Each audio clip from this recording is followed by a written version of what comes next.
My name's Kevin Schusler. I'm head of technical assistance and assembly manager for Command Light.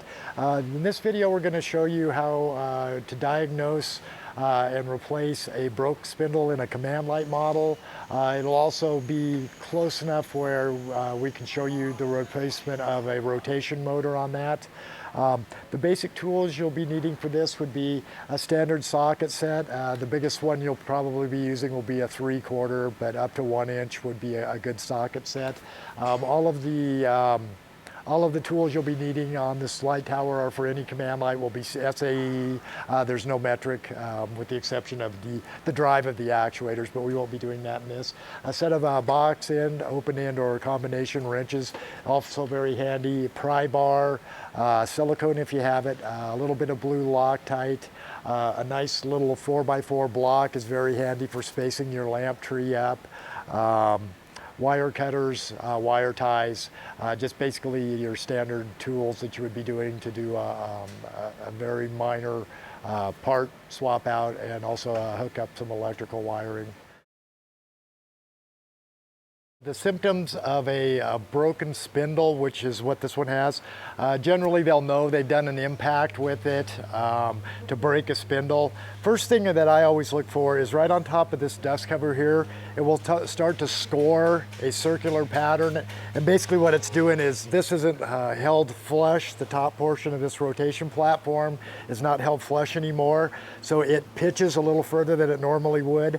And the screw that comes down through there that makes contact with the center switch is actually starting to score a mark because it's tilted too far forward with a broken spindle in there. There are other ways to check it. It doesn't always prove that a spindle is broken.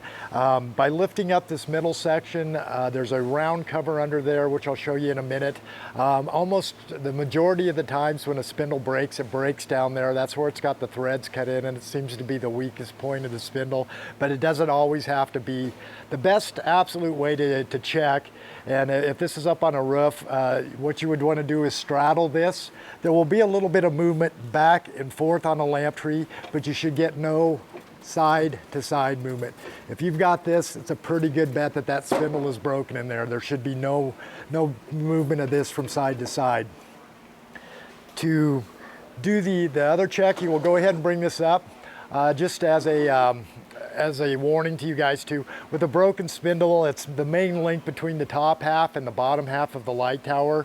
The first one of these we found, we actually broke one in-house on purpose. Put some straps on the lamp tree, raised the light up, and picked it up with a forklift and shook it. It should not come in half on you. There's enough other things in there holding it together where if you find one of these, I wouldn't advise standing under it for safety's sake, but it shouldn't come falling in half on you. We wanted to make very sure of that, so we could issue a warning that the tower could actually drop the top half of this on there. To access that lower cover I was telling you about, you can go ahead and bring this all up a little bit. You should not have to raise the lamp tree at all to do either one of these. So on here, again, this is the round cover under here. There will be 4 of these around. I've removed a couple for sake of speed. Once you take this off, you'll either find a cast threaded spindle down here with a big jam net on it that seats that spindle in there, or if it's a newer one like this one here, it'll have a through bolt, a grade 8 bolt in there with another jam net on that. This one did not break down here. Normally this bottom part of that spindle and that nut would fall out of there right into your hands.